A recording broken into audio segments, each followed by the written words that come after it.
Hello students, आज की video class 9 के लिए है। आज हम चैप्टर 10 सर्कल की एक्सरसाइज 10.2 का क्वेश्चन नंबर 36 सॉल्व करेंगे। ठीक है, स्टेटमेंट दी गई, prove that the perpendicular from vertices of triangle on opposite sides are congruent. हमें प्रूव करना है कि किसी भी ट्रायंगल के जो वर्टिसेस होते हैं, जो वर्टेक्स होते हैं, उनसे अपोजिट साइड पे जो परपेंडिकुलर डाला जाएगा, जो परपेंडिकुलर ड्रॉ किया जाएगा, वो एक ही पॉइंट यानी सेम पॉइंट के थ्रू जाएंगे। ठीक है, एक ही पॉइंट से होकर जाएंगे। कहने का मतलब जैसे ट्रायंगल एबीसी ले लिया, अब ट्रायंगल एबीसी में वर्टेक्स बी देखिए, वर्टेक्स सी देखिए। वर्टेक्स बी से साइड एसी पे परपेंडिकुलर डाला गया बीई, बीई परपेंडिकुलर एसी।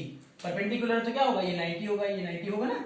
ऐसे ही वर्टेक्स सी से देखिए, वर्टेक्स सी से एबी पे परपेंडिकुलर डाला गया सीएफ, सीएफ परपेंडिकुलर एबी, तो क्या होगा, परपेंडिकुलर तो ये भी 90 होगा। तो कहने का मतलब है, जैसे यहाँ के देखिए बीई, ये भी क्या है, ये परपेंडिकुलर किस पे, एसी पे। ऐसे ही सीएफ, ये क्या है, परपेंडिकुलर है एबी पे। तो दोनों परपेंडिकुलर जो है वो कहां से जाएंगे, सेम पॉइंट के थ्रू जाएंगे। देखिए इंटरसेक्टिंग पॉइंट क्या है, ओ। तो यानी कि किसी ट्रायंगल के जो परपेंडिकुलर्स होंगे वो सेम पॉइंट के थ्रू होके जाएंगे, एक ही पॉइंट से होकर जाएंगे। ठीक है, तो यही हमें क्या करना है, प्रूफ करना है। ठीक, तो चलिए इसको प्रूफ करने के लिए सबसे पहले हम गिवन लिख लेते हैं, हमें दिया क्या गया है। यहां पे देखिए क्या दिया गया है। सबसे पहले यहाँ पे CF, यहां है ना, CF perpendicular AB, CF perpendicular AB और CF perpendicular AB, BE perpendicular AC, BE perpendicular AC, BE perpendicular AC, BE जो है वो AC पे परपेंडिकुलर, और AD परपेंडिकुलर BC, ये है नहीं, AD जो है वो BC पे परपेंडिकुलर नहीं है। इसको हमें प्रूफ करना है। ठीक है, जब हमें यही प्रूफ करना है ना कि तीनों जो परपेंडिकुलर ट्राइंगल के जो तीनों वर्टेक्स होते हैं, vertex A, vertex B, vertex C, यहां से जो परपेंडिकुलर डाला जाएगा अपोजिट साइड पे, वो सेम पॉइंट से पास होके जाएंगे, एक ही पॉइंट ओ से होके जाएंगे। ये प्रूफ करना है हमें। तो इसको प्रूफ करने के लिए हमें प्रूफ करना पड़ेगा कि AOD, ये जो लाइन है, ये परपेंडिकुलर है किस पे, BC पे। ये वाली AD जो है वो BC पे परपेंडिकुलर नहीं है, ये हम पहले प्रूफ करेंगे, तभी हमारा प्रूफ हो पाएगा कि तीनों परपेंडिकुलर जो है वो सेम पॉइंट के थ्रू होके जाते हैं। ठीक है, ये दोनों तो हैं, ये दोनों तो परपेंडिकुलर दिया गया है। ठीक, तो चलिए और आगे करते हैं। CF perpendicular AB and BE perpendicular AC, BE perpendicular AC, ये हो गया। और इसके बाद और देखते हैं हम, गिवन के बाद हमें प्रूफ क्या करना है। टू प्रूफ में हम लिख दे रहे हैं कि क्या प्रूफ करना है। टू प्रूफ में हमें लिखना है, हमें क्या प्रूफ करना है कि ऑल परपेंडिकुलर, हम लिख दे रहे हैं यहाँ पे, all perpendiculars passes through, यहां लिख दिया गया, देखिए all perpendiculars passes through same point, है ना, सेम पॉइंट O लिख दीजिए। चलिए all perpendiculars passes through same point O, ये कॉन्क्रेंट जो दिया गया है, कॉन्क्रेंट का मतलब ही यही है क्या, कि जो वर्टेक्स है इसके A B C, इनसे जो परपेंडिकुलर डाला गया अपोजिट साइड पे, वो तीनों परपेंडिकुलर्स कहां है, सेम पॉइंट से होकर जाएंगे, उसी को बोलते हैं कॉन्क्रेंट। ठीक है, चलिए अब इसके बाद हमें लाना क्या है, हाँ, कि जितने भी परपेंडिकुलर्स हैं passes through same point O, कि वो सेम पॉइंट O से होकर जाते हैं। इसका मतलब क्या हुआ, ये हम लिख दे रहे हैं यहाँ पे, ऐसे लिख दे रहे हैं। और AOD ये प्रूफ करना है, AOD परपेंडिकुलर BC, है ना। अगर हम प्रूफ कर दें कि AOD जो है वो BC पे परपेंडिकुलर है, तो यानी कि तीनों परपेंडिकुलर जो है, वर्टेक्स A से जो परपेंडिकुलर ड्रॉ किया गया, वर्टेक्स B से, वर्टेक्स C से, तीनों सेम पॉइंट से होकर जाते हैं, यानी कॉन्क्रेंट है ना। यहाँ देखिए, the perpendiculars from vertices of triangles on opposite sides are concurrent, है ना। तीनों परपेंडिकुलर्स हमें दिखाने के कॉन्क्रेंट है, यानी कि सेम पॉइंट से होकर जाते हैं। ठीक है, तो दो तो हमने लिए ही है, ये भी परपेंडिकुलर, ये भी परपेंडिकुलर। हम खाली प्रूफ कर दे AOD परपेंडिकुलर BC, हमारा प्रूफ हो जाएगा कि तीनों परपेंडिकुलर सेम पॉइंट O से होकर जाते हैं। ठीक, चलिए तो यहाँ पे यही प्रूफ करना है, AOD परपेंडिकुलर BC। अब यहाँ पे हम लिख दे रहे हैं आगे प्रूफ, क्या लिख दे रहे हैं, प्रूफ। ठीक है, ये जैसे डायग्राम बना, ऐसे डायग्राम आपको बनाना पड़ेगा स्टेटमेंट के अकॉर्डिंग। एक ट्रायंगल ABC ले लेंगे, तो यहाँ से देखिए, यहाँ क्या करेंगे, AOD, एक लाइन यहाँ पे हमने ड्रॉ कर दी AOD। अब यहाँ पे फिर BE परपेंडिकुलर AC ड्रॉ किया, फिर CF परपेंडिकुलर AB ड्रॉ किया। ठीक है, उसके बाद यहाँ पे देखिए इंटरसेक्टिंग पॉइंट हमने O ले लिया, फिर एंगल्स को भी मेजर कर लिया, 1 2 3 4 ऐसे दे दिया, ताकि इजिली हम एंगल का नाम ले सकें, इसके लिए 1 2 3 कर दिया गया। ठीक है, चलिए अब आगे हम प्रूफ में सबसे पहले करेंगे, यहाँ पे देखिए प्रूफ के लिए हम यहाँ पे लेते, देखिए यहाँ पे अगर हम देखें एंगल 1 देखें, एंगल 2 देखें, एंगल 1 और एंगल 2। तो आपको पता होना चाहिए कि यहाँ सी एफ क्या है, परपेंडिकुलर ए बी पे, तो एंगल 1 ये 90 डिग्री होगा। ऐसे ही बी क्या है, ये भी परपेंडिकुलर इस पे ए सी पे, तो ये एंगल जो 2 है ये भी क्या होगा 90 डिग्री होगा, है ना, क्योंकि दोनों परपेंडिकुलर है तो 90 बनाएंगे। तो इसको हम लिख सकते हैं यहाँ पे देखिए angle 1 is equal to angle 2, कैसे, ईच 90 डिग्री। यहाँ लिख दिया हमने angle 1 is equal to angle 2 each 90 degree. अगर दोनों का हम सम निकालें यानी एंगल 1 प्लस एंगल 2 करें तो कितना आ जाएगा, एंगल 1 प्लस एंगल 2 करें कितना आ जाएगा, यानी एंगल 1 भी 90 डिग्री, एंगल 2 भी 90 डिग्री, यानी कितना आ जाएगा 180 डिग्री आ जाएगा। यानी आया क्या आपका angle 1 plus angle 2 is equal to 180 degree आया ना। यानी एंगल 1 का मतलब जी एंगल और एंगल 2 का मतलब जी एंगल, ये दोनों का सम कितना आ गया 180 डिग्री आ गया। और यहाँ पे क्योंकि हम पढ़ रहे हैं क्या, चैप्टर पढ़ रहे हैं सर्कल, तो यहाँ सर्कल का कॉन्सेप्ट लेके चलेंगे। अगर यहाँ से मान लीजिए एक सर्कल हम लोगों ने ड्रॉ किया हुआ था, यहाँ देखिए ए ई ओ एफ, ऐसे एक सर्कल हम ड्रॉ करते हैं कि जो कि ए ई ओ एफ से होकर जाता, एक सर्कल ड्रॉ करते हैं क्योंकि सर्कल का कॉन्सेप्ट है ना, तो सर्कल का कॉन्सेप्ट लेके चलेंगे। चैप्टर आपका सर्कल है, सर्कल का कॉन्सेप्ट लेके चलेंगे। तो यहाँ पे देखिए ये हम बना दे, लेकिन बना देंगे तो गंदा हो जाएगा, इसलिए हम ऐसे दिखा दे रहे हैं आपको। मान लीजिए अगर यहाँ से हम एक सर्कल बनाते हैं, चलिए इसे बना दे रफली, ये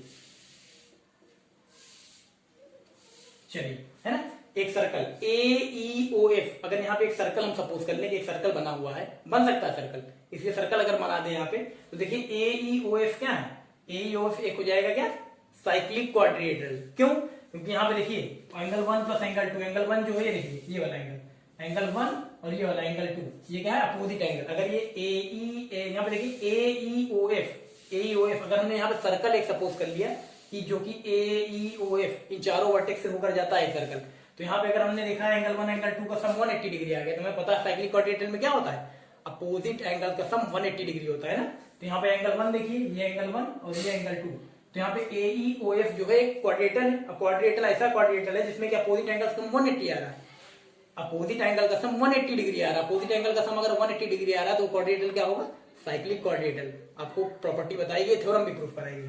अगर हमारे पास ये है कि angle 1 plus angle 2 equal to 180 degree, हम देख रहे हैं एंगल 1 ये वाला है और एंगल 2 ये है, और ए ई ओ एफ क्या है, क्वाड्रिलेटरल है। तो यानी ऐसा क्वाड्रिलेटरल, एक क्वाड्रिलेटरल जिसमें कि अपोजिट एंगल का सम क्या आ रहा है 180 डिग्री आ रहा है। तो अगर अपोजिट एंगल का सम 180 डिग्री आ रहा है तो वो क्वाड्रिलेटरल क्या होगा, साइक्लिक क्वाड्रिलेटरल, क्योंकि ऐसा केवल साइक्लिक क्वाड्रिलेटरल में ही पॉसिबल है कि अपोजिट एंगल का सम 180 डिग्री है। ठीक है, ये प्रॉपर्टी है, थ्योरम भी है, आपको थ्योरम भी कराएंगे। The sum of opposite angles of a cyclic quadrilateral is 180 degree. तो अगर अपोजिट एंगल सम 180 आ रहा है तो हम कह सकते हैं कि ए ई ओ एफ एक साइक्लिक क्वाड्रिलेटरल है, कह दे रहे हैं। So A E O F यहां लिख दे रहे हैं, so A E O F is cyclic quadrilateral.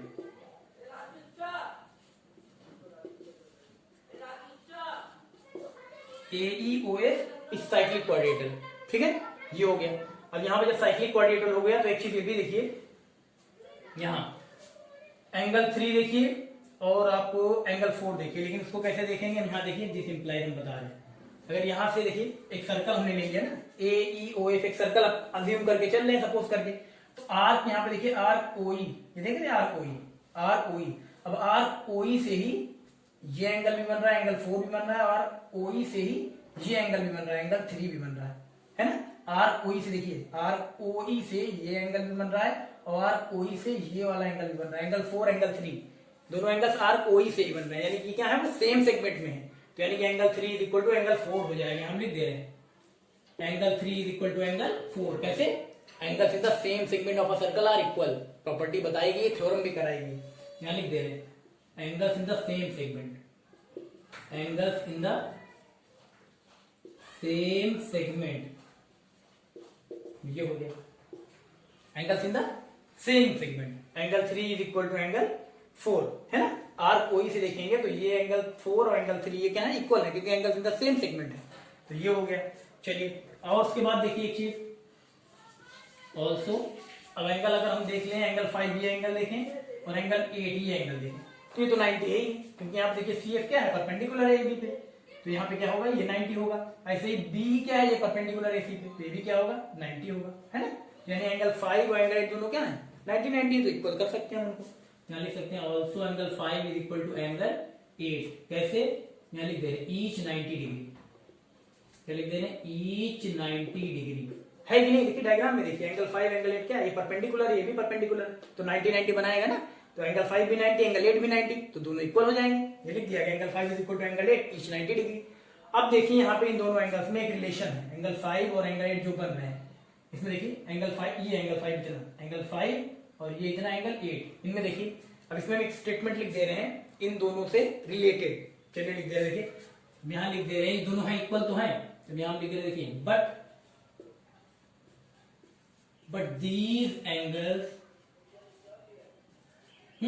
यहां इन दोनों एंगल से रिलेटेड, यहां देखिए एंगल 5 देखिए एंगल 8 देखिए, but these are the angle subtended, but these ऐसे लिख दे रहे, these are the angles, but these are the angles, but these are the angles subtended by line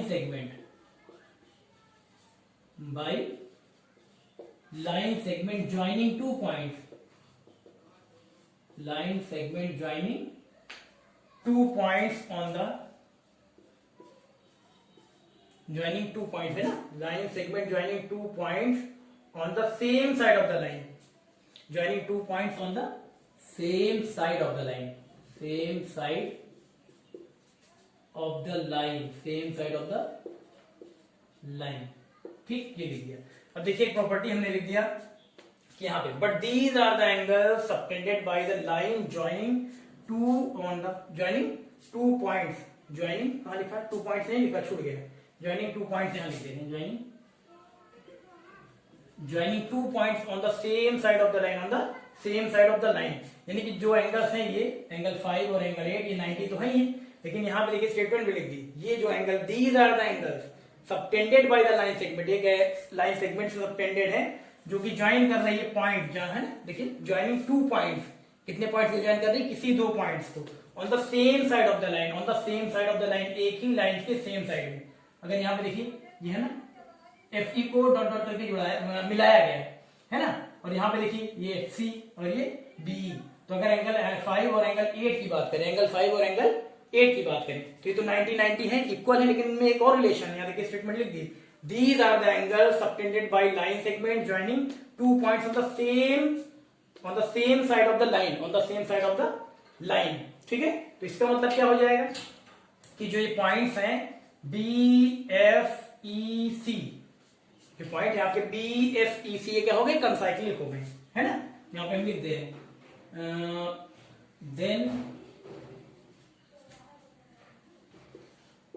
then points BEF, point BFEC is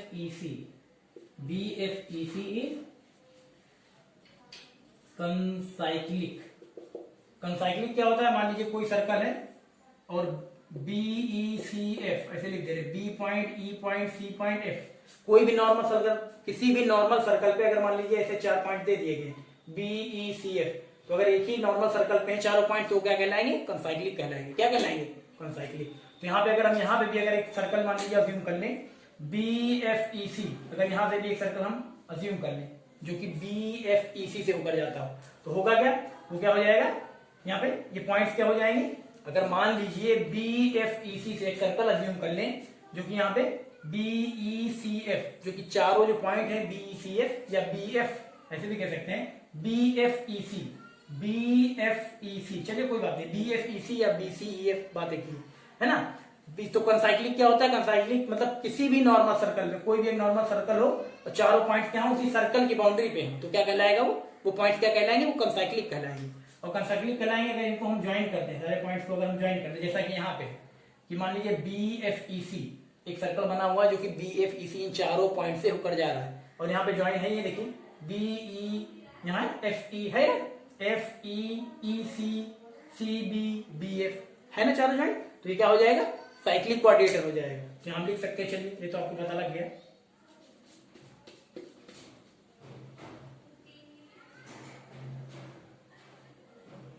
ठीक है। तो यहाँ पे क्या हो गया, BFEC कंसाइक्लिक हो गया। अगर BFEC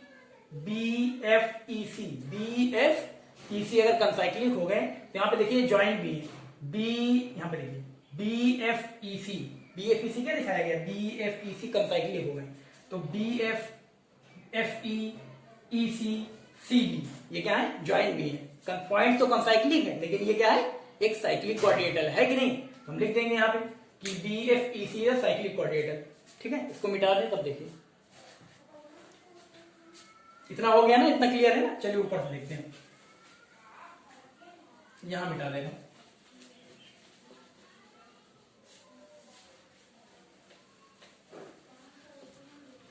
चलिए ठीक, हाँ तो यहाँ पे जब बी एफ ई सी ये चारों पॉइंट कंसाइक्लिक हो गए, यानी कि ये ज्वाइन भी है, देखिए बी एफ ई सी सी बी सब ज्वाइन है ना, तो यानी क्या हो गया, यहाँ पे लिख दे रहे हैं देयरफॉर बी एफ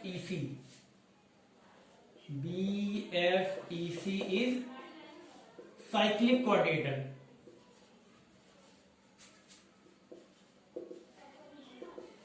ठीक है, ये कोऑर्डिनेटर लिखा है B F E C is a cyclic coordinator. और साइक्लिक कोऑर्डिनेटर तो यहाँ पे भी साइक्लिक कोऑर्डिनेटर का अपोजिट एंगल का सम कितना होता है, 180 होता है, प्रॉपर्टी है ना, बी एफ ई सी। अब इसमें देखिए अगर हम अपोजिट एंगल की बात करें बी एफ ई सी, तो ये एंगल देखिए इतना, इस पूरे की बात हो रही है, यानी 3 और ये 5, ये इतना 3 और ये इतना कितना 5, तो एंगल 3 प्लस एंगल 5 ये है, और इसका अपोजिट एंगल कितना है 6 है। तो अपोजिट एंगल का सम हम क्या लिख सकते हैं 180 डिग्री, क्योंकि यहाँ पे बी एफ ई सी क्या है, साइक्लिक कोऑर्डिनेटर है।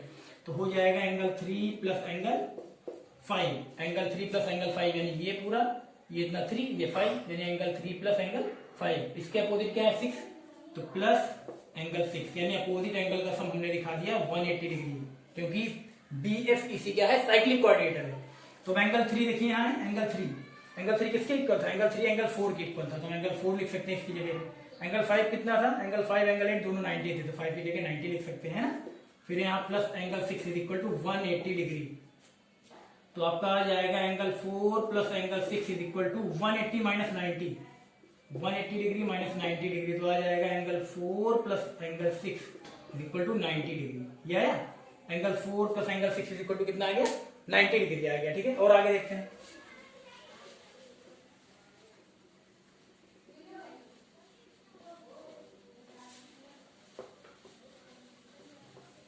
चलिए और आगे देखते हैं।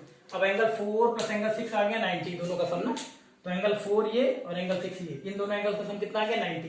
तो हम ले लेते हैं ट्रायंगल एडीसी, लिख लेते हैं in triangle ADC, in triangle ADC. अब ट्रायंगल एडीसी में हम लेंगे angle sum property of triangle लगा देंगे। ट्रायंगल एडीसी में angle sum property of triangle, यानी angle 4 plus angle 6 plus angle 7 is equal to 180, angle 4 plus angle 6 plus angle 7 is equal to 180 degree, angle sum property of a triangle. तो angle 4 plus angle 6 की value कितनी है 90, तो इसकी जगह हम क्या लिख सकते हैं 90 डिग्री प्लस एंगल 7 है जिसे लिखा रहेगा, यानी आ गया हमारा angle 7 is equal to 180 degree minus 90 degree, यानी एंगल 7 कितना आ जाएगा, एंगल 7 आ गया 90 डिग्री, एंगल 7 कितना आ गया 90 डिग्री। और जब एंगल 7 ये आपने 90 प्रूफ कर दिया, अगर ये 90 आ गया यानी क्या हो गया, ये लाइन परपेंडिकुलर हो गया, यानी कि AOD is perpendicular to BC। अगर ये 90 आ गया यानी कि AOD क्या हो गई, परपेंडिकुलर हो गई किस पे, BC पे, तो प्रूफ हो गया। अब इसके बाद यहां हम लिख सकते हैं, देखिए इतना करने के बाद एंगल 7 अपने 90 ला दिया, तो आप लिख सकते हैं सो AOD is perpendicular to BC, ये लिख दे रहे हैं, सो AOD is perpendicular to BC, है ना, क्योंकि एंगल 7 जो है क्या आ गया, एंगल 7 ये 90 आ गया, यानी कि AOD क्या होगी, परपेंडिकुलर हो गई BC पे, तुमने लिख दिया सो AOD परपेंडिकुलर BC, यानी कि AOD क्या है, परपेंडिकुलर है BC पे। अब AOD अगर परपेंडिकुलर है BC पे तो हम लिख सकते हैं हेंस परपेंडिकुलर,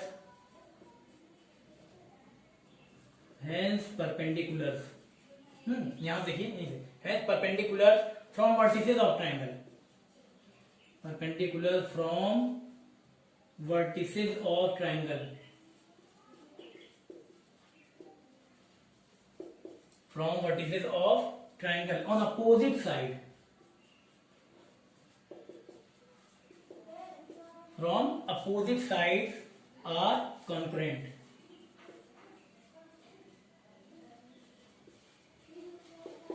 और concurrent ये आ गया proved, hence proved है, इसको लिख दीजिए proved। ठीक है ना, क्लियर है ना। डायग्राम पहले बना लीजिए अच्छे से, फिर जैसे हमने स्टेप बाय स्टेप बताया उसको आप फॉलो करते जाइए, बड़ी आराम से आ जाएगा। ठीक है ना।